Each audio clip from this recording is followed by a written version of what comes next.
No, I didn't agree with the war, but the fact of the matter is, I was a young man of a certain age, and my country was at war, and I would have a choice to make. Was I going to participate, or was I not going to participate? And I would remember that choice for the rest of my life.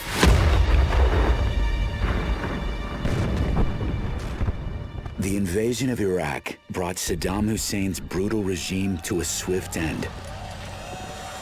What followed was a storm of chaos, out of which an insurgency was born. There were Iraqis, of course, in the insurgency, but there was a lot of foreigners coming from all over the Arab world, even from other non-Arab countries, even from the United States, from France, Europe.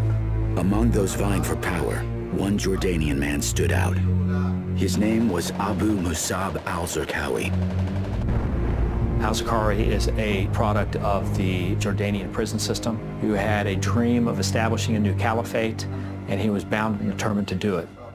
After America disbanded the Iraqi army, Zarqawi built one of his own, drawing thousands of fighters from inside and outside Iraq.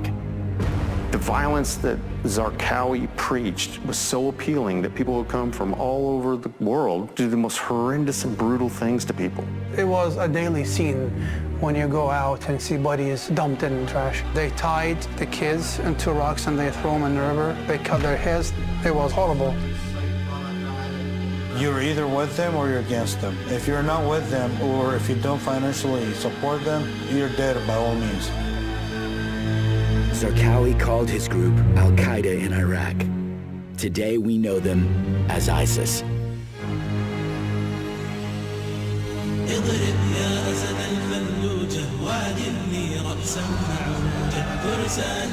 In the spring of 2004, Iraqi nationalists and Zarqawi's growing army seized control of Fallujah, just miles from the capital. These terrorists were armed to the teeth. No one could fight against them. Fallujah kind of was pushing a lot of danger into the country, pumping, constantly pumping. That was their safe zone. They go out and do stuff all over the country. If they could make it back to Fallujah, they were safe. It had to be stopped, or the country will turn over to Al-Qaeda. By October of 2004, Iraq's prime minister ordered civilians out of Fallujah so Iraqi and coalition forces could retake the city. We are determined to clean Fallujah from terrorists. 90% of the population left the city, while thousands of insurgents turned it into a fortress. Early on November 9th, American and Iraqi troops entered Fallujah side by side.